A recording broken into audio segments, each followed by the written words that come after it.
Outsider Report on the Coalition Radio. For those newly joining the program, my name is Irina Zuckerman, and I am the editor of the Washington Outsider. Today with us, we have a very exciting guest, Cynthia Elliott. She's an inspirational speaker. She's a best-selling author, a futurist, a conscious living teacher, a PR pioneer, a conceptual artist, and an AI philanthropist. And we'll talk about all of these things, but especially we'll be talking about her new book, A New American Dream, Conscious AI for a Future Full of Promise, and what that actually means and how that is tied up to the transformation of the United States. Thank you, Cynthia, for joining us today. Before we get into your new book, let's talk a little bit about yourself. What drives you? How did you get into this tech PR inspiration sphere? And tell us about your organization, Soltech, and everything else you've been involved in. Oh, thank you. I appreciate it. It's so good to see you again. I'm excited to be here. Hi, I'm Cynthia L. Elliott. I'm a conscious living author and inspirational speaker and futurist. And, as you get older, you seem to add titles. So I do have a lot going on, but, I think that's what happens when you get more dynamic as you age. And so I love it. I spent 20 years working in the marketing and PR world and forged some incredible new focuses within my industry, such as influencer marketing and brand communications. So I'm definitely qualify as a legitimate PR pioneer. Before I had a real life transformation, I had been unhappy for a really long time. I didn't know how to drive that ship. I didn't know what happiness was. And it was in learning how to raise my human consciousness that I've dramatically changed my life and shifted away from my history of being a PR pioneer and moved more towards being a teacher and author and AI entrepreneur. So a few years ago, I started writing books, and I've written 3 now. 2 of them have hit #1, which I feel very blessed to be able to share.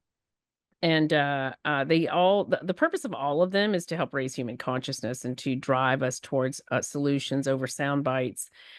I've always been intrigued by technology. It's been a huge part of my career because it's a huge part of, marketing and public relations and communications. And it was in evolving as a person and finding ways that I could raise human consciousness and help raise up underserved communities that I stumbled across the need to support the 120 million transitioning workers in upskilling so that they can succeed in the age of AI. I was around 20 years ago during the last tech boom, and I saw a lot of people get left behind, and I just don't want to see that happen again.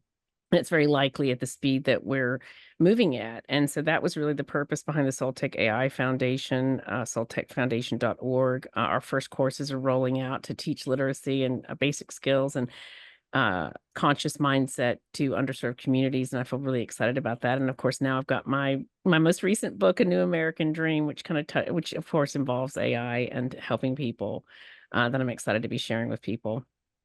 Well, this is amazing, and it sounds like Soltech is doing exactly the sort of educational outreach and bridge building that we all say we need more of, but no one actually knows how to do. And I'm so glad to hear that someone is actually doing it. Before we get into a little bit more into all of that, you also have an alter ego shaman Isis. Could you tell us about that and Yeah. what does that mean to you and why that particular combination?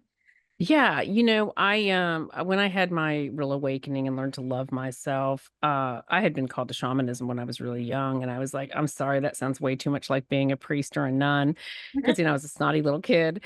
Um, but the truth is, shamanism is the oldest, spiritual practice and healer that is a part of history. It's been around since the dawn of man, and it's actually the community leader that helps bring people to helps bridge people to their highest version of themselves. And so it's quite an honorable choice to practice shamanism and to help bridge people to their higher self. And when I asked my spirit guides what I should call myself, they suggested Shaman Isis, and I was like, oh, sorry, you want me to use a pen name and spiritual avatar that's not only got the word shaman in it, which is already kind of like people are like, what? Because it's a re-education process.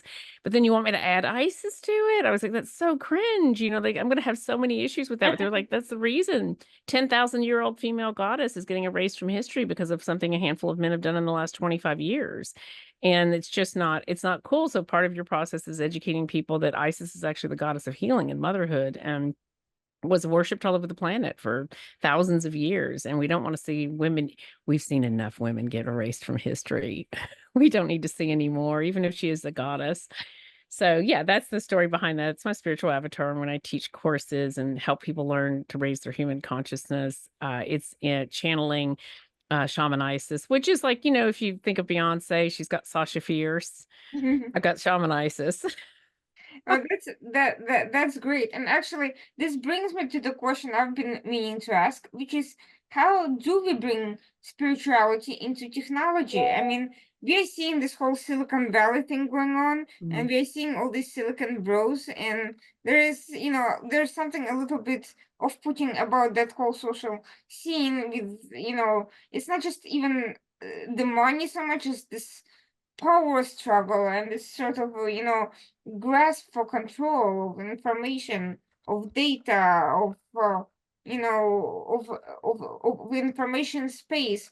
How do we break past through the control of the sphere by these types of people with this type of attitude and this type of agenda, and bring in a meaningful angle, a spiritual consciousness in the way technology is being adapted? How do we humanize that aspect of our current environment?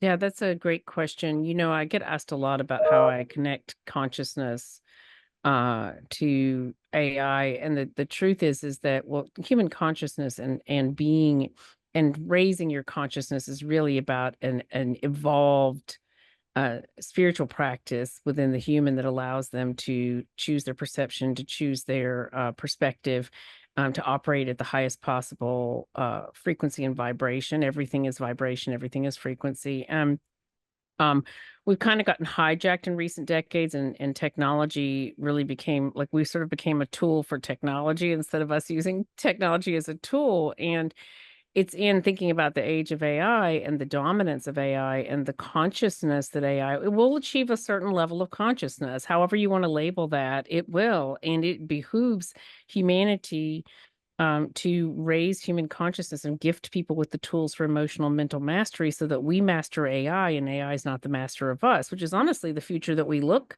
toward if we allow what happened 20 years ago with a handful of companies sort of running the show and making massive decisions for huge swaths of the world. Mhm. And I don't want to see that happen again. And it is in people, humanity, a certain percentage of us being in higher levels of consciousness where we're not easy to manipulate, where we're not easy to fool, where we know truth when we feel it and hear it, that we'll be able to manage this situation in a way that's more equitable and ethical for the average person instead of it benefiting a handful of companies that'll be running the show. And, it's like the haves and the have-nots is a realistic proposition. I mean, we're already seeing that, the collapse of the middle class because of our lack of paying attention. So for me, raising human consciousness and utilizing AI for good go hand in hand because we need both of those for us to make the most of it. I mean, it's a wonderful opportunity. We've entered the fourth industrial revolution. Massive change is going to take place. For once, can we not just stand by and watch it happen? Can we just be strategic about how it's done and be conscious in the evolution of it so we can use it for good? That's really my whole shtick. So this is the thing that I've always been meaning to ask. When you have this massive overhaul in the technology, this massive modernization and revolutionizing processes, automating processes, all of that is supposed to sort of democratize the sphere and give more opportunities to more people. But how is it that when we had this sort of social media communications revolution, yes, on the one hand, it helped bring so many more people together and kind of transform and globalize our interactions, our transactions. But on the other hand, so few people ended up gaining such massive control, and the humanity became dependent on those small groups of people and their decision making and their good judgment to drive the entire private communication sphere. How can we avoid that from happening here? How does that even happen? Yeah. I think that's one of the reasons why I'm so obsessed with using the fourth industrial revolution to get ahead of it and use it strategically to create change within the massive change that's coming, because I've watched Mhm, what happens. And what happens is the new toys come along, and because humanity, it doesn't have higher levels of consciousness, as a rule around the world, we're easy to distract with drama, fear driven narratives, chaos, um and new toys. And 20 years ago, when we were in the last tech boom, we had a handful of people bring out some toys that allowed them to get a lot of influence over people, and they distracted us by focusing the use of it and making money for themselves and and gaining more power. mhm, And that I don't think that they set out to. Sometimes they did, but I don't think they necessarily set out that mhm. way. That's what happens when you get a taste of power and control, and you think you know what's better for humanity than perhaps the people themselves. That we've seen that time and again, that people, when they get power and control, will become greedy with it and begin to tell themselves stories that justify their behavior. And we ended up all losing our privacy. We did. We were sold out. We were sold down the river. We let it happen. And I Sure. think that's the difference in this industrial revolution, is that we've learned a lot. We've seen what happens. And instead of standing by and playing with the new toys and going, gee, isn't this cool, while we're getting ripped off and being told how to behave and what to think, that we actually be conscious of the change as it's happening and slow it down if we need to, which I know is going to be very hard, because when greed gets involved and power and control gets involved, we kind of get taken for a ride. But I think we're powerful enough, and we're communicating enough with each other now. So social media for a long time really wasn't a source of greatness. It was a source of some pretty destructive behaviors like eating disorders and superficiality. It's only in recent years, because of the closures, that we've really seen social media begin to be utilized to bring together a more common understanding amongst the average person about the power that we have to build the world that we want. And I think that really harnessing that is so important right now. Well, we are seeing kind of a very mixed dynamic on the AI scene. On the one hand, you have a few big companies driving a lot of innovation. On the other hand, you have more companies trying to integrate AI processes in the way they do things, which is good. You don't just have a couple of companies using it. You have more people understanding what a tool it can be and at least integrating some of it. But still, the bulk of innovation is still driven by a fairly limited number of actors. So how do we democratize this and the distribution of these tools? How do we get more people involved earlier on and not be scared of something that sounds, like a mixture of magic and fraud? Yeah. I think, one, we need to be able to question some of these companies. So I'm a huge fan of Google and Apple and companies like that, but they've been allowed to do things because of their political influence that aren't necessarily always that cool. I think we have to be able to question companies and not wait until it's 20 years later to say, oh gosh, maybe you have too much influence over what the average person thinks. But also, in situations like, so I saw that the White House had put together a panel of people to start to begin to deal with AI. And you know what the list was? Oh, gee, the same old people that are on every listing Mm-hmm, committee. There's no outliers. mm-hmm, We keep doing that. We keep putting the same stupid companies and people in charge. And it's fine that we have those superpowers, because we need them there to answer questions too, and to help guide and to make big decisions that will help the future of humanity. But we need people that are there that aren't afraid to ask them questions and call them out, and that aren't part of that system. And that's the problem when your whole table is filled with the same people who are already part of the system, who are gristing and making huge decisions for all of us. You need alternatives. You need outliers that are there that think differently. And I see that time and time again. Most of the time when I have dealt with companies and helping turn them around and reposition them on the global map, the reason they got there in the first place is because they have the same stupid thinking repeating itself. mm-hmm. You know, I think that would be a good place to start. But I think engaging the public in discourse and conversation about these decisions is super important. what should this conversation look like? Because every time we have some sort of a crisis, we hear about, especially politicians love to use the phrase, well, we want to have a discussion, but then nothing really happens because they keep discussing the same thing with the same people, or they just use Yeah. it as a catchphrase to actually avoid a discussion. So, what would really a serious public debate mean? What would an informed debate mean? What would be the format for something like that that would Mhm. really give people an opportunity to both learn and express their concerns and opinions? Yeah, I think a dynamic round table that is not just the typical players, but has people that are willing to say the tough things, that are willing to ask the tough questions, are willing to call things out, would be important. And then, calling some really great, powerful questions that really run the gamut to allow the people to have a real powerful discussion openly in front of people. And encourage them to say, "I don't know," when I don't know, instead of Mhm, filling the pipeline full of BS, because we get enough of that. And, in terms of politicians, we have got to get corporate money out of politics, because in the last 15 years since they did something, I forget the name of it, I was talking about that this morning. They made some decision that I'm forgetting at this moment, that took us from, corporations having a little bit of financial influence in politics, to having unprecedented, unlimited financial influence, and that has begun the beginning of the end of the middle class in America. It really has. I can actually see it. I can just see it, from a timeline perspective. And if we didn't have so much influence over our politicians from corporations, they might be having more honest and open conversations about how to actually engineer real change.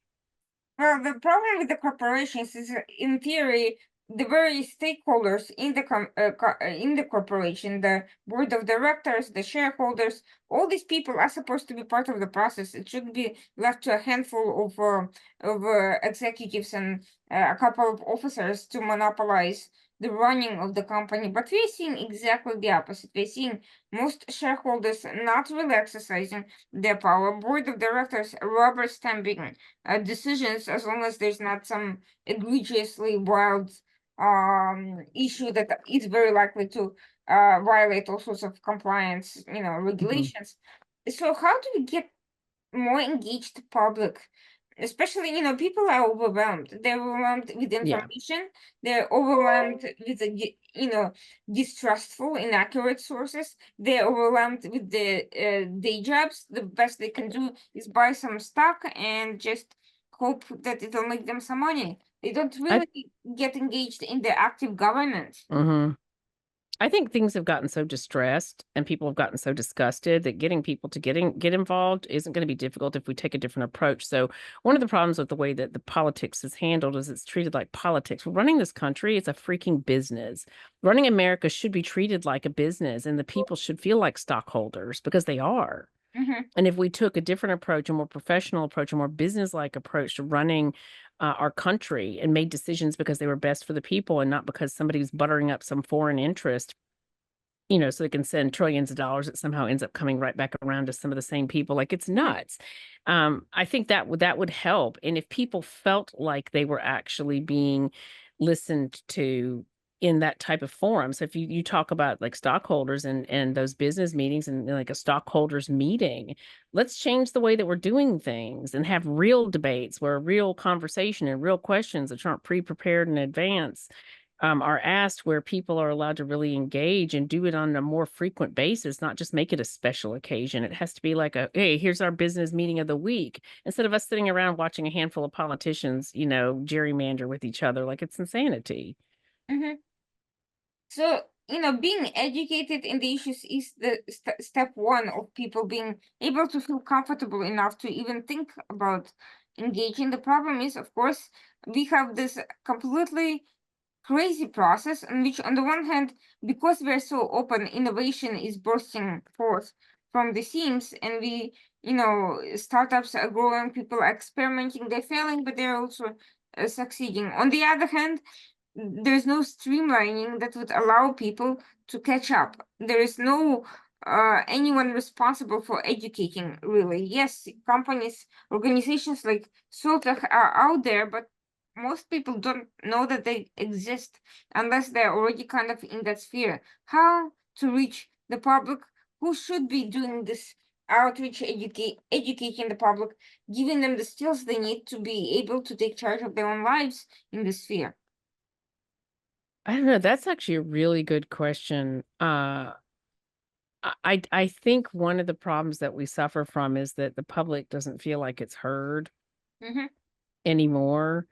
And it's like I think we have to revisit how we're engaging with and hearing the public and um make it a more democratic process where we're not able to pre-predict what the person's going to say. So it's part of the problem with politics when they're picking people because they're going to ask the question that they already want to have asked. People stop engaging because they feel like it's all a setup anyway. Mm-hmm. So if we're going to re-engage with people, I think we start with the people who already care and highlight them in a way that, I think it's about revisiting the way the system is done and showing the shareholders being represented by people within their community and highlighting those people, not because they're Democrats or Republicans, but because they're actually engaged in the process of discourse.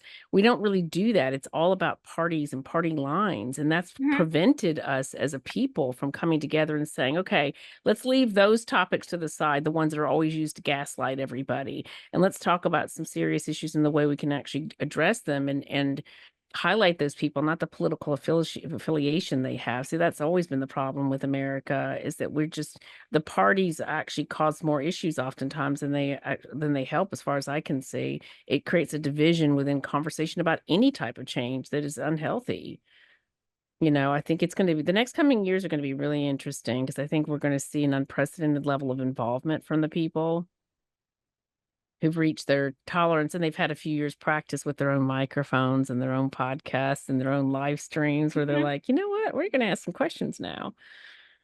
I think it's great. Actually, I think the world of podcasting, the fact that people now have voices, and have this ability to engage with each other, even if they don't have huge, audiences. Not everybody is at the top of the industry or well-known influencer, but still, the having the ability to know that you have something to say and you have a way to saying it can be empowering. Of course, it can also attract a lot of crazy people such as life. But it's interesting. So, one thing I want to see how this kind of transformation from centralized conversation to this sort of decentralized, how can it be managed in a way that doesn't turn into complete chaos on the one hand, but on the other hand also puts pressure on the decision makers to consider diverse perspectives and not just choose the perspectives that they want out of Yeah. this cacophony of opinions. Yeah, I think they have to consider doing a lottery where they're highlighting different people that are shareholders, the American people that are shareholders, and ask them and do some prep in advance, where they're asking them to come with a couple of what they believe to be evidence-based things that they've sourced. Mhm. Really encouraging them to begin to educate themselves and then be prepared to answer those questions, even if it means resorting to doing some quick research to be able to address them. I think we really have to turn the way that the reciprocal communication happens between our leaders and our people and be willing to turn it on its head because it's not working the way it is. It's just not. I think that's one of the reasons why people are so frustrated. So I think in the book, A New American Dream, one of the things I really push is that we have to be fearless and try new things and stop doing things the way that we've done them because they're not working. That's how America's lost its American dream. We've just been out sitting and the American people have been sitting on the sidelines for a long time now, just sort of like we were enjoying the fruits until the fruits started drying up. And now that the middle class is dying, suddenly people are like, oh, whoa, whoa, we need some Mhm. change. And we're gonna get it. We're gonna get massive change through AI. It's gonna change everything. And my belief and what I premise in the book is that we need to jump on the fourth industrial revolution. I'm not sure if America will have another opportunity to reignite its future, its prosperity, its economy, its ability to be a player on the world stage. We're weak right now. We've never been this weak. And you know what? Sometimes that's required. It's like the pendulum to cause us to create massive change in the way we're doing things. we cannot continue to be a consumer of things and not a producer of things. So what I premise in the book is use the fourth industrial revolution, the massive change that it's going to take place, get ahead of it, use it to engineer change that will actually be more sustainable and healthier for the country, and bring jobs, manufacturing, production, pride, and the American dream back to the country. Because I've watched the death of the American dream due to greed and political corruption. I've literally watched it die. And it has to stop. Well, America cannot survive if we continue to pretend that we're the hero of the world with money that we're printing, because we don't actually have any, because we can't get our shit together long enough to fix any of the serious problems. We have major issues, and we have a pretty bleak future if we continue to be dependent on China. Now, I don't personally have a problem with China, but we are way too dependent on countries who don't necessarily really like us that much.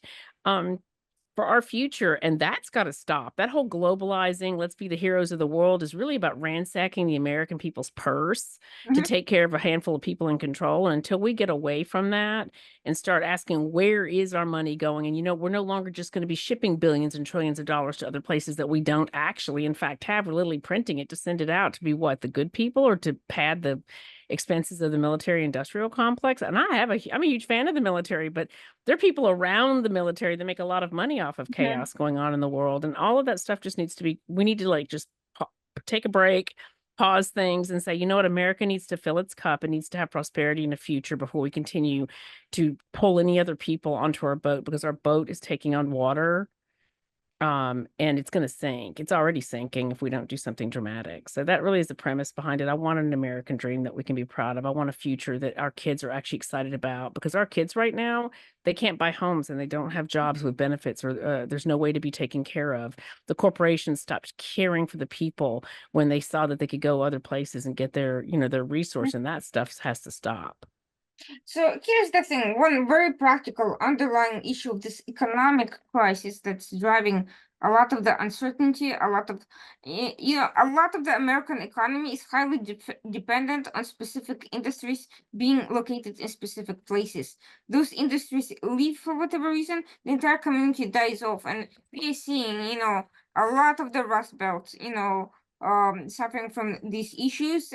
Oil runs, or gas runs out, coal runs out, mines close up, wells close up, the corporation leaves, the entire infrastructure goes down. The workers have no place to work, and all the side enterprises, the restaurants that feed those workers, the housing, everything goes down as well.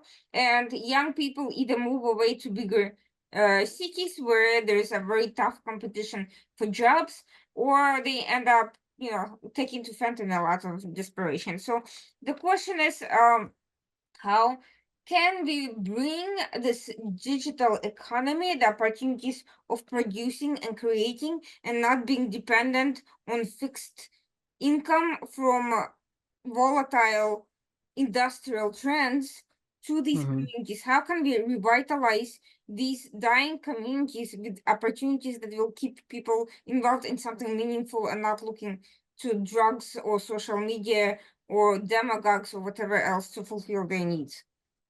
Yeah, I think we have to treat the future of America like a war. I mean, it has to be that serious. So when we go to war as a country, it's amazing. This is almost magical. When a war happens, suddenly technology frog leaps, prosperity in terms of getting what we need to make the war happen arrives. It's like we can manifest it when we think it really matters.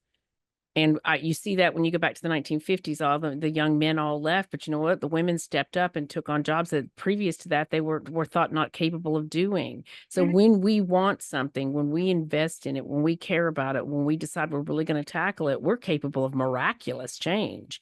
The problem is we've just been coasting for decades now, especially since the 1970s, standing by watching people ransack our prosperity, ship our jobs out of the world, ship our manufacturing out of the world, strip us basically, and then begin to build garbage that they call homes that would never withstand, the build. I'm just saying, like, when you look at the buildings that are built, it tells you so much about how they care about the people, and we've seen a collapse of all of that until we as a people and as a country and our leaders say, you know what, we're at war now.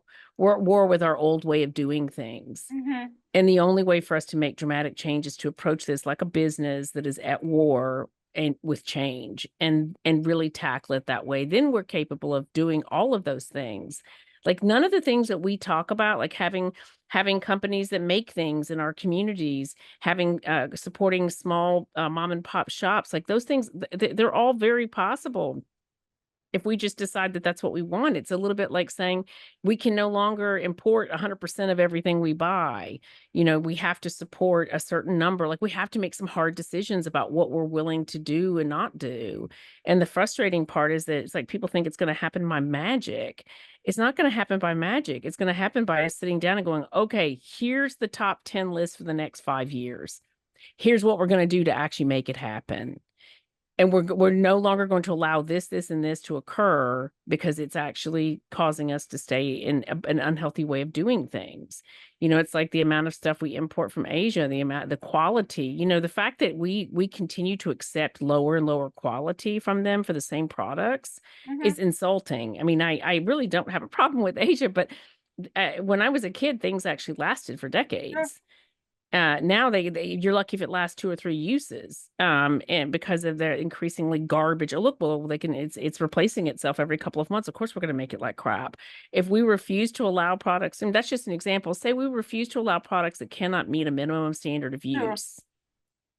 Like a toaster, if a toaster can't toast, for a year, it can't come in. Like let's actually look at things like that and say, look, if it's not going to last, we won't accept it anymore.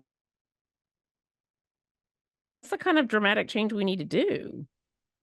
So one of the things is about transferability of skills. One of the major issues we are facing is that a lot of young people don't have the skills to match the needs, the economic needs. It's not that we have no growth or no opportunities, it's that people go into schools not knowing what opportunities are out there, and therefore they don't study and they don't acquire the skills they need to fit into those new and growing areas.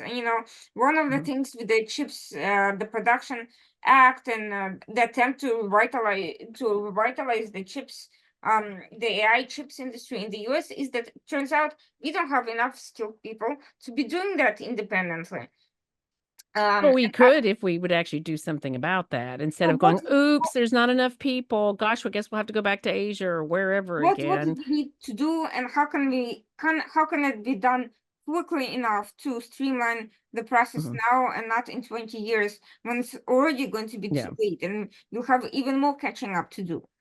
Yeah, no, this is actually a great point because it goes back to the work that I'm doing through Soul Tech. So I've been around long enough to see this very thing happen and people not have the skills. And the fact is that first of all, let's set aside for a second the fact that the entire education system in America is built on producing worker bees and not people who actually think and do things. Hmm. That whole system needs to be just completely scrapped, and we have to start paying teachers because they have an important job, not because they're females that we can underpay. Because that's another thing we have a history of doing is treating fields that are predominantly female like they're not important when our teachers and our nurses and people like that are mothers are actually really important to the future of the world.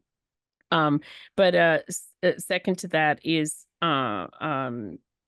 the work that I'm doing for Soltech. So one of the reasons I started the Soltech AI Foundation was because people don't need to, I know this in personal, we do not need to go to school for 4 years to learn how to do something. As a matter of fact, we don't even need to go for a year. It really requires a really intelligent training program to give people the skills that they need. And that can be, people can be trained in a matter of weeks to Hmm. do all sorts of jobs. They can be trained in a matter of months to do far more complex jobs. We have to revisit the way the education system and the way the training system, which is one of the reasons I started Soltech. So I see a need because I've watched this happen the last time 20 years ago. A whole bunch of people who grew up in survival mode, that's our underserved communities, is a huge swath of the country. Most of our lower income families and lower middle class income families have a lot of people who live like that.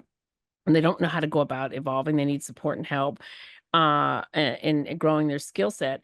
So our education classes are AI teacher led. They can take into account instant feedback, and those courses can be upgraded nearly immediately. They can be evolved nearly immediately. So not only can somebody learn uh AI literacy and AI core skills and the basic fundamentals of using it for career and life to enhance, but we're training them in mindset to get them out of survival mode into thriving mode. That's just one example. Because of the types of courses that we're teaching and the way that it's done, we can not only offer those in every language possible, but we can immediately begin to add courses to it in as the skills that are necessary come to surface, whether it's general skills or whether, say, a company or a government says, hey, we need 5,000 people that can do this specific job. We create a program for specifically for that, and we go after teaching people how to do that, and we do it in an efficient, effective online way, in person if need be, and just do it. The problem is we make things so complicated. We allow people with a vested interest in how much money they can squeeze out of a situation to be in control. Like, for example, Regulation, colleges. What's that? over-regulation, requiring Oh, licenses for hairdressers and oh, things yeah, like yeah, that. let's make everything really complicated and difficult. We don't require a politician to actually get licensed to do their job, but we require somebody who's gonna, like, shave somebody, or you know what I mean? It's just kind of absurd. Mhm, Um, it's like the education system. So when I went to college in California 25, 30 years ago, it was $3,000 a semester. I mean, the price of education is about greed, and it's about enslaving young people into debt they cannot begin to pay because of that interest on it. Like that, we have to scrap that whole system because it's killing young generations of people who no longer want to go to college because it's not going to suit them in the long run. So what I love about our programs for Soul Tech AI Foundation is we can teach anybody basically anything that we want to in a fast, efficient, inexpensive way that anyone can do anywhere, speaking any language. And that's the kind of aggressive, like we came up with the concept this year, and we were very fortunate to be able to get the technology to be able to roll it out. And people are like, oh, well, Google offers some AI courses. Yes, Google, who already is in command and control of so much of our world. And it's awesome. I have a mad respect for Google, but they do have too much influence in huge parts of our lives. We need people who are literally focused on giving people the skills, specifically the skills that will mhm, help bring food to their table and house them, and help grow their life towards, like, the whole intention behind it is glowing people's lives up, not building empires. mhm. And that brings me to the phrase that you mentioned, which I think is very important. So survival thinking versus a thriving mindset. So how what does that mean, and how is it related to this concept of the American dream and renewing the American dream?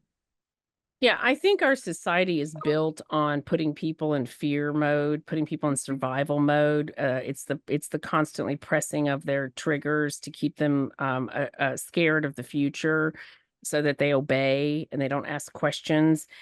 Do I think that we engineered the society? Like, really? Oh, let's make everybody really dumb and afraid. No, but we found that we can make a lot of money by keeping people in fear. Our corporations make a fortune by keeping people afraid. It sells a lot of stuff. And it's when we realize that keeping people afraid is what's keeping us stuck as a country, that we realize that we have to take people out of the mentality, the low conscious. So if you look at the human consciousness scale, it has a vibration and frequency that corresponds to where somebody is on that scale. The bottom of the scale is shame and fear and grief, and it's like the seven deadly sins all rolled into one. And that is the lowest vibration, and that vibration is survival mode, and that is where the average person finds themselves because they listen to media, they pay attention to they get into these algorithms that reinforce fear, Mhm. and they don't know how to create emotional and mental mastery. And by teaching people how to get command of their mindset, how to have emotional and mental mastery, we take them out of survival mode, we put them into thriving mode, and we teach them how to choose their thoughts and how to create their perception and how to appreciate where they are at in life and have hope for the future that they're building. That's a completely different mentality that empowers people. And in a future where AI is going to be so dominant, we need as many people as possible to be in higher levels of consciousness so that we can create the world that we're talking about, which may sound idealized to some people, but I have seen miraculous things take place in this world and in this country when we wanted it. And So I believe that with the right conversations, we can actually make extraordinary change very quickly. So I kind of want to bring this to tie this whole idea to the concept of influencers, which is very controversial for very obvious reasons. But bear with me for a moment. I have a question about that. So, in my opinion, the concept of influencers is not all bad. Okay, so you have these brand ambassadors from mostly young people for various companies who get to attract attention, and they get to sort of bring about people who follow them and they appeal for whatever reason to companies. Nothing wrong with that. Of course, what's wrong is that, first of all, eventually that loses the appeal to the influencers. It does not teach them any new skills that they can then use to improve their own lives. And it doesn't really create anything new except merely creating influence for existing brands and companies. But all of these young people with all of these followings, what can be done with this concept of influencers to transport it from the mindset of merely being, a brand ambassador for somebody else or for some, abstract concept that doesn't really translate to becoming content producers and contributors and kind of using what they already have towards something that actually creates additional bounty and gives them something that they can tangible that they can then use for the rest of their lives and not just for whatever period of time they're appealing on the internet. Yeah, I was really ashamed of founding influencer marketing for a long time because I watched it spawn a whole industry of eating disorders and superficiality. And it took me a long time to get back to comfort with even discussing it. I really was actually really ashamed. I was like, oh my God, that was your ego talking. And look what you brought on. You took PR from earned media to paid media. What a disaster. But the world that was gonna happen anyway. I think that I think it's already actually happening. So we live in the attention economy, and we're going through a shift in the attention economy where it's attention for the sake of attention, like anything to get attention. You see that with I teach at one of the colleges, I teach public relations, and I tell them all the time, stop believing a celebrity when something scandalous happens or a story about their relationship breaks or they get into an argument in public or their boyfriend cheats on them or they admit to having had this struggle or that struggle, because if you check, they will always have a new album, a new book, or a new movie or some shtick that they are shuffling. And I think people have become much more savvy about that. And you're seeing that with the I actually see what do they call it when celebrities get, I'm going totally blank. You're seeing it canceled. Well, they're getting around to canceling these massive celebrities. It's canceling because, attention for attention's sake ends up coming full circle if they're swift enough. But it's that I actually take that as a good sign that that people are no longer as naive to that manipulation, and we kind of have to go through that process. It's like a pendulum where people are like, "Oh, I'm tired of people bitching on the internet," like, talking about narcissists, which I think is really helpful for people who are trying to recover from it, but just sharing bitchy stories that scare people are I think that's going to move out of the way. And what you'll see is that people will create content because it helps move people, because it moves conversations forward, because it creates understanding about situations. We're already seeing that take place. It's like valuable content, because content and people who are influential in that way are the new Hollywood. Hollywood's dying for a reason because they didn't evolve their model, and they basically gave the power and control over to the content creators, and the content creators are finally starting to understand that the future of content engagement isn't taking place on Netflix or HBO. It's taking place on TikTok and Twitter or X. So I think that's really happening already. And as we continue to embrace better values and we raise human consciousness, the more we raise human conscious, the higher the standards people have, because they begin to understand that you become the content you consume. So speaking Eh, of consuming content, let's talk about gatekeepers. Because mhm. whenever there is a new movement, there's always somebody trying to jump on board, be the first, and not just simply create content, but ensure on the one hand certain standards, but on the other hand ensure that there is a transition of power and that it's not democratized in this absolute way, that it does end up in the hands of if it's the new influencer based economy, then it's like a particular group of influencers who kind of hog up the spotlight and entire stratosphere kind of is created around them, and you have to gravitate to those particular channels and those particular lines of thinking if you want to move up the chain. So and we're seeing that also in the technical sphere, because we saw the letters of 1,000 experts or whoever who wrote the letter against AI, and we're saying that it's a mortal danger to all humanity without really specifying how, why, or what needs to be actually done to be smart about it. They just basically said, oh, we have to freeze everything until we study it, but you can't really freeze a revolution when it's already in progress. So that to me was just a kind of a signal of gatekeeping, of trying to ensure that those particular experts are the ones who are controlling whatever the new transition process is. How do we get past the gatekeepers, and how do we ensure that there's a balance between this gatekeeping function of keeping out the completely, the craziness or bad quality, and the fact that people don't have to get tied up to particular power factions and cliques the way it has always been the case. Yeah, we're going through an interesting time with content. I get a little frustrated with this sometimes because sometimes people don't understand how much money it takes to make an influencer look like an overnight success. But I'm almost and always inevitably ask myself, it is unfair in many ways. You can succeed. It's a full-time job as a content creator to succeed without a big budget. Mm-hmm. Um, and there has to be almost a desperateness to your desire to be popular, and that you will just throw the ego out and do whatever it takes to get attention. But the truth is, the majority of people who become influential on social media have money, access, or power. So it's kind of like supporting the same people who always succeed.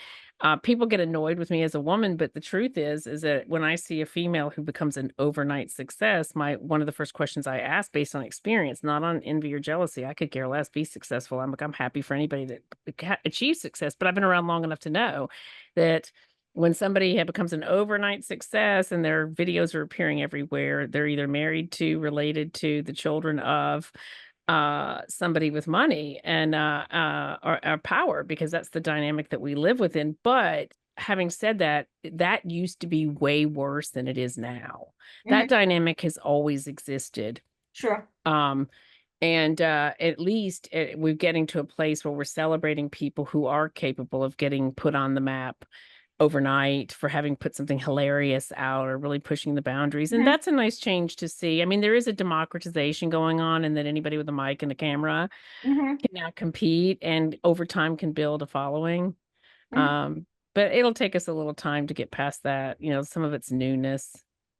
Uh, But when it comes to the industries, it's a little bit more complicated because at the very least, you already need to know something about it to be influential. So there, it's kind of harder to get past the people who are already sort of part of the scene and have already a major head start, and they get to meddle, and they get to say how and what should be regulated, what should not be regulated. I mean, it's still whatever you think of either regulation or creation, it still ends up coming from the people who are already in the sphere. mhm. It's not coming from the new voices, Yeah, precisely because of, they're already there. They have a base, they have foundation, they have reputation, they have capital, they have resources, and they know how to navigate these processes, and they have yeah, name recognition.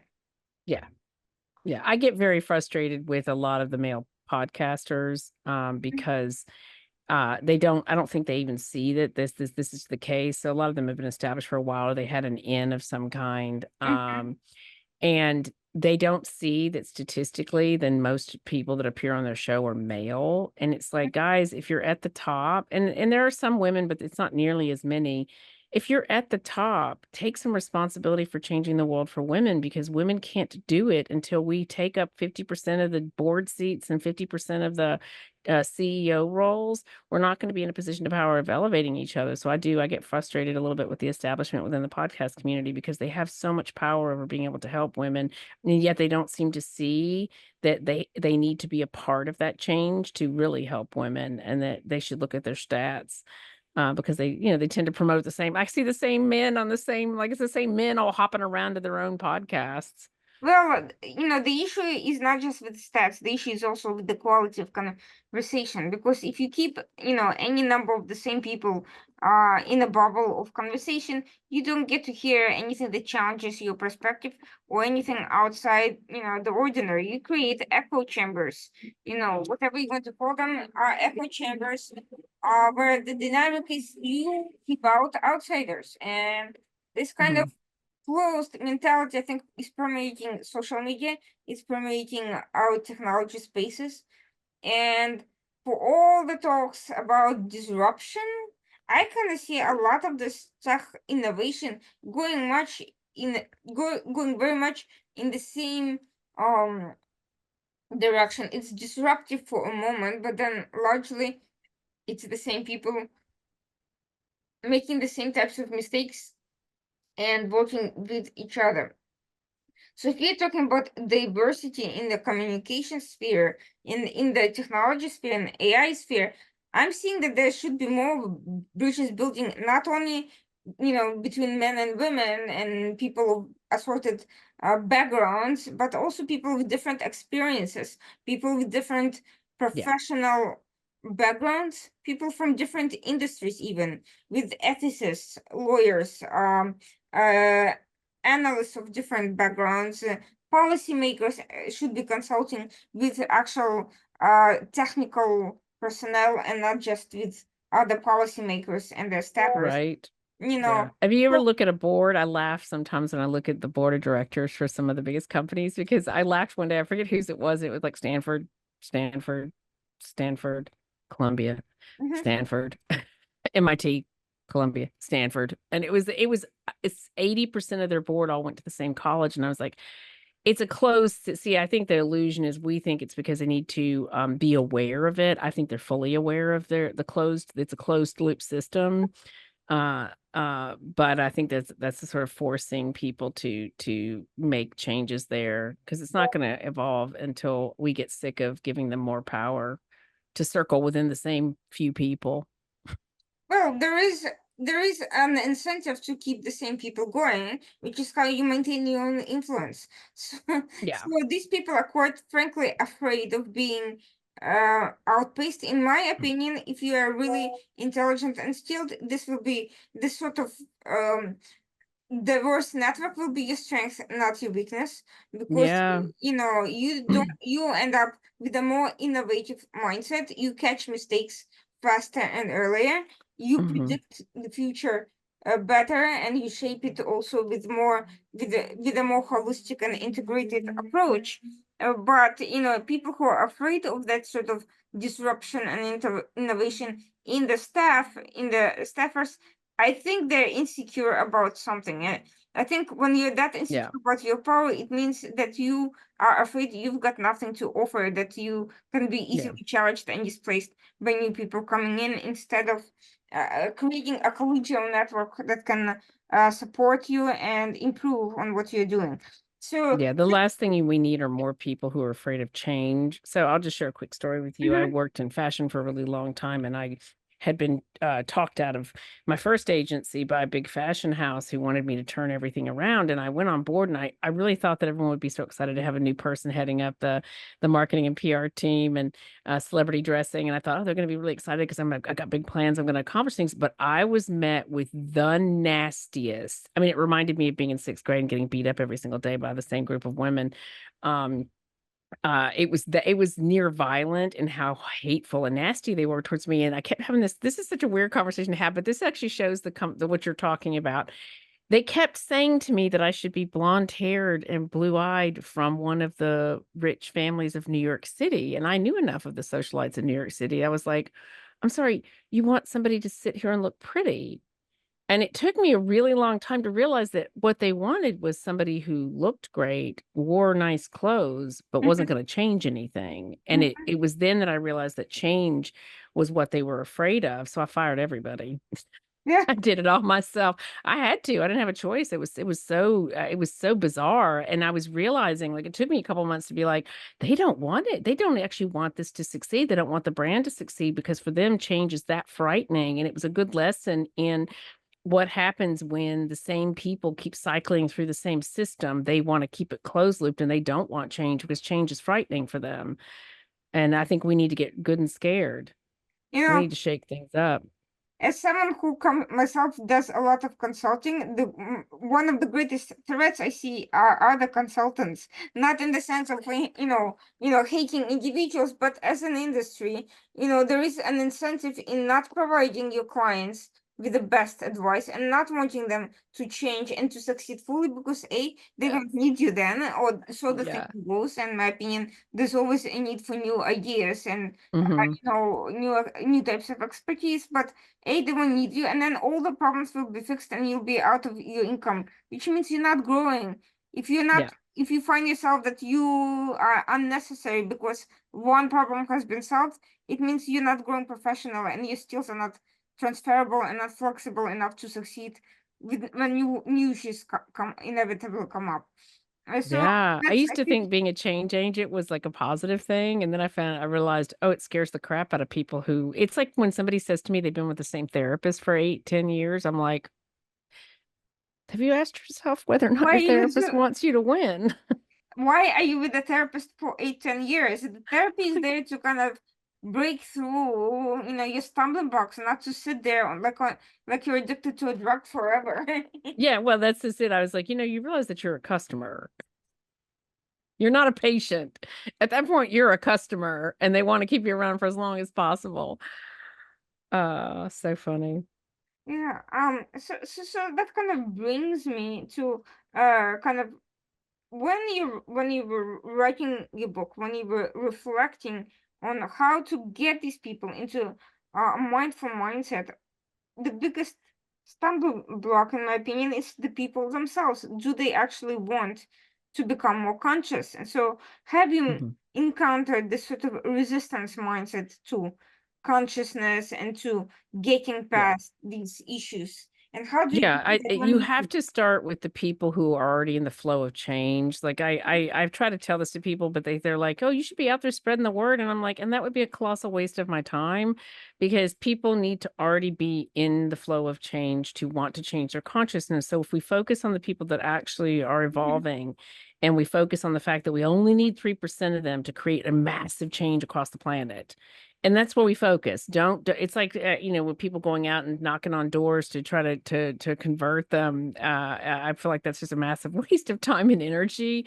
Might teach someone to have no ego, but I'm not sure how much it's helping people. But we need people who are already in the flow of change. And what will happen over time as people reach that pinnacle of misery where they're done living the way that they have Mhm. lived, and they want to actually understand what is possible out there. They will then seek out the people who are reflecting the energy that they want in their lives, and then they'll be ready for change themselves. And it just builds on itself like that.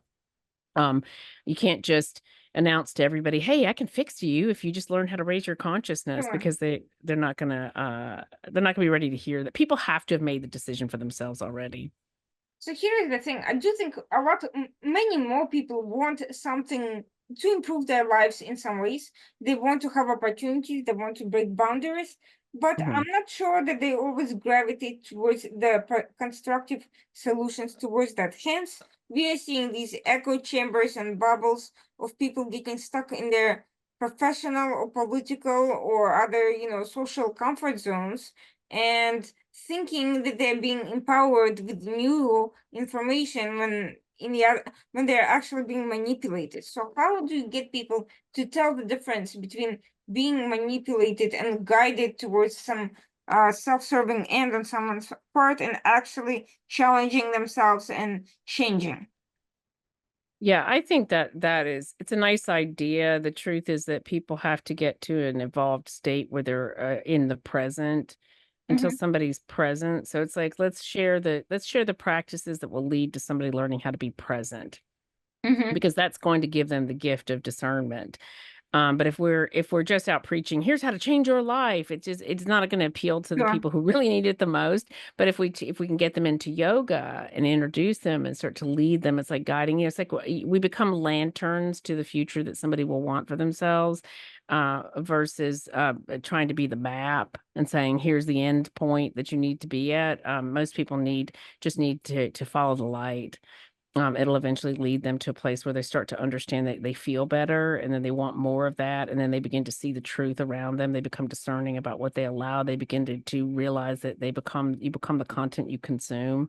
So start to be more selective about what you're allowing into your ears and your eyes and into your mouth, what you're eating. Like it really is a full circle, So, you know. interestingly enough, you mentioned conscious AI, and so far we talked a lot about how people who could be empowered to use it consciously. But let's talk Mhm. about the designer end of AI, the fact that people programming these algorithms currently, creating the systems that we can then learn how to use, they themselves are not necessarily the most conscious of thinkers. Hence, we're seeing hallucinating AI and all sorts of horror Yeah. stories and biases and this and that, all sorts of absurd outcomes. So, how do we? Is there a way to engage the people who are already in it there and who are responsible for creating the 80% of whatever is being Mhm. put out for everyone else to learn how to use? I think it's focusing on the people that people admire within the industry. Mhm. It's a little bit like using the influencers within AI to influence other people. Um, they have to warm up to new concepts. There's no like conversion. Here, let's convert. You are healed. Let's convert you. But I think if we can focus on really educating and getting people on board that are influential within the sphere, uh, they'll influence the people that are doing the research. The truth is and I had to come to this conclusion when I was doing the research for the book. um, the people who are gonna care are gonna find a way to care, and the people that wanna do research that's dangerous are gonna do it anyway, and the only thing we Mhm. can do is focus on evolving people as quickly as possible to be the strongest, most discerning versions of themselves so that we can deal and dress with these things when they come up. Because we are gonna have things happen. We are gonna have scary moments that feel dystopian. It's just what happens when we get new technology and we get, cowboys who think they can control it. Our scientists have proven one thing, and that's that they can become so enamored with their invention that they don't see its potential for harm. So we need some sort of social resilience, which right now is lacking because people are polarized, people are Mhm. frightened, people are not empowered and not even basically educated. So at the end of what does this picture of social resilience look like? When you imagine the new American dream, when you imagine the use of conscious AI and towards this better end, what is it that you see? How do you what would it look like to you? I think it requires us to take a breath and slow down for a moment and get in front of things instead of chasing them. It's like, look, this isn't so important. Like, we don't want to take forever either because we have that a problem with the government and that it's like always 10 years behind what's actually happening. Uh, Um, but we do need to, like, as new things and new ways of doing things come up, we need to look at them and say, what are the applications for this? What is the best use of this? What is the most democratized way in which to incorporate this into our world and make some conscious decisions about how we're going to go about it, and then move forward at a incentivized rate that will actually have impact because we can't leave things up to the way we've done things in the past, especially when it comes to the government because they move at the pace of cement. Like, it's just painful, and we're not gonna be able to do that. Like, what will happen is it'll be the Wild West of all these technologies and inventions and no restrictions and no oversight, that's happening in time. Like, for example, like the large language models being built on the craft of writers and artists, and for thousands of years, that would have never been allowed to happen if we'd been able to get in front of it. And I'm not, look, I get it. It's too late now. It has already happened, and they're already making $1 trillion off of a bunch of other people's intelligence and skill and talent. Um, but that's just an example. Like, we can't be chasing the repercussions of things. We have to have foresight, and we have to have honest and open and tough conversations about with the potential for the outcome for things, and then institute a conscious approach to how the AI will be utilized for the betterment of the average person and not just the betterment of a handful of very powerful companies. Because that's the world we face. That dystopian future where a handful of companies or one big company runs everything isn't too different from where we find ourselves right now when we've got three major companies that own the voting interests of the majority of the companies on the stock exchange. Like, it's insanity that we're that close to that kind of thing. Anyway, I'm bouncing around because I get so excited about this topic. Sure, sure, sure. But if you were to take a look at the public now and you were to offer a few recommendations to basically lay people with some level of, interest and already trying to get, get there somehow, what would you recommend they do right now? They can't control, the industry leaders, they can't control what the government does. They can control themselves and what they can do. So what Mhm. should they do? I think they need to become familiar with the tools that are out there. There's nothing, it's a lot less fearful when you know how things work and operate, Mhm. and you learn to utilize it to enhance your own career in life. And then you become more empowered by it. It becomes less frightening. And then you've built a nice foundation for yourself so you can begin to add to it with the research and technology that's coming. Like, this is going to be like the last tech boom in terms of if you're paying attention, it's going to be hard not to hear once you get enough confidence to actually listen to it and begin to understand what it is. But there's nothing to fear except the ignorance that reigns when we are living in fear. So become fearless, and it will help enhance your future.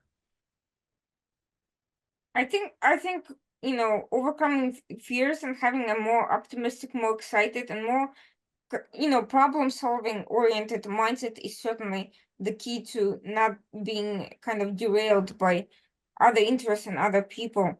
So I'm curious, given that your own fearlessness in kind of moving away from one stage in your life into this one, what do you see happening for yourself next? What is the next Mhm. project, goal, objective for you beyond the book? Yeah. I did the book, honestly, I had just put out Memory Mansion 6 months ago, and that was my first number one. I was not planning on doing another book, but apparently the topic resonated. I really just wanted to get the conversation started because I believe we only have 2 years, before we will be too far behind, to Mhm. catch up in the same way. Like, right now, we really have this window to revitalize the American dream and to make some serious and massive changes. If we don't, we're going to be playing catch up for a really long time, and I don't think we're ever going to recover the same throne that we had before. And that actually is really important to me because I love America. Um, for me, I think it's continuing to carry that conversation and the importance of enhancing consciousness to humanity. It's the purpose of all the work that I do, enhancing the classes and offering more courses at Soltech so that we can scale up the classes and the abilities as the demand comes in so that we're building a new way of educating people. We're giving them the tools to be able to enhance their future. And I probably will get involved in politics. I'm kind of involved in the sense that I share my opinion through my own podcast and through the work that I do. But I think we need Gen X voices that are speaking truths and talking solutions over sound bites. So that's probably in my future. I really like the idea of solutions of the sound bites because so far the trend has been exactly in the opposite direction. The sound bites has become a substitute for thinking people even, even thinking sound bites, not just talking sound bites, which is bad. Hmm. So this, getting this attention span back to being able to process, to stop and think and ponder and, engage with the meaningful material and not just with tweets or, short comments. I think that is an essential skill that needs to be restored. Getting attention span back, I Hmm. think is a laudable goal in Yeah. itself. No, I agree. I agree. I think that's where the discernment comes in. The attention span really speaks to presence. Being present allows you to see the truth and to understand what you're actually witnessing or hearing or reading about or learning. And that's the power seat. We need more people to be able to learn how to be in command of that. And when we have that, it's such a much more beautiful world to live in. I really want one of the event series that I do is called Soundbites to Solutions because I got so frustrated with the soundbites being used to hijack conversations. Mhm. It was like every time the American people were about to learn something that would upset them, they'd be like, "Oh, over there," and throw a little, a bomb about abortion over there. Oh, look, here's another fear thing, and there's another fear thing, and Well, let people just aliens, go. that's my favorite one, the UFOs lately. Right. So yeah, I really think we need to get to that place. Yeah. Anyway, Well, it's thank an you. exciting time to be alive. It really is. As much as I talk about these things, I actually think that this is probably the most exciting time to be alive in the 50 years I've been on the planet. Oh, I couldn't agree more. I think there's a lot going on. There's great opportunities. The best way thing we can do is help people navigate them and see them as opportunities and not just as obstacles or things to fear, which I think, there's a lot of that messaging out there, and we need to kind of ensure that it doesn't block out those new emerging thought leaders from breaking into the scene and kind of Yeah. Yeah, diversifying no, their we do. We discussion. need to support each other and support voices that are speaking about things that are important to hear about. I don't think people who do succeed take enough responsibility of reaching behind. There's a lot of talk about that. I hear that a lot. I get frustrated as a woman because I get sick of being lectured about asking for help. And it's like, do you think I made it to this age without asking for help? Yeah, I actually think that some of these things that are supposed to be empowering are actually quite patronizing, but that's Yeah. What happens is it usually ends up being about the same power dynamics that I've seen. It's like, what do you have to trade for the support that you're asking for? That's just the truth. People can, it was a woman, you get called bitter for speaking the truth. The truth is that the power dynamics, particularly in women's groups, are really about, do you have something I need or want? And if that's there, then you're going to get support. But if you genuinely just need support and help, without having something to offer up, it's a lot more challenging to get support. So I'm proud to say that every time anyone's ever reached out to me to ask me for help, I've actually responded. I think that it sounds silly to be proud of that, but I actually am, because there were times when people reached out to me when I really couldn't take one more, like, can you do something for me? Can you help me with something? But I don't like to talk about like being that way as a person. I like to actually demonstrate it in my own personal life. You know what I mean? It's Mhm, not for other people, it's for to know that I'm doing the right thing. mhm. Well, I think we need to kind of actually see the concept of helping and building someone up as a value in itself.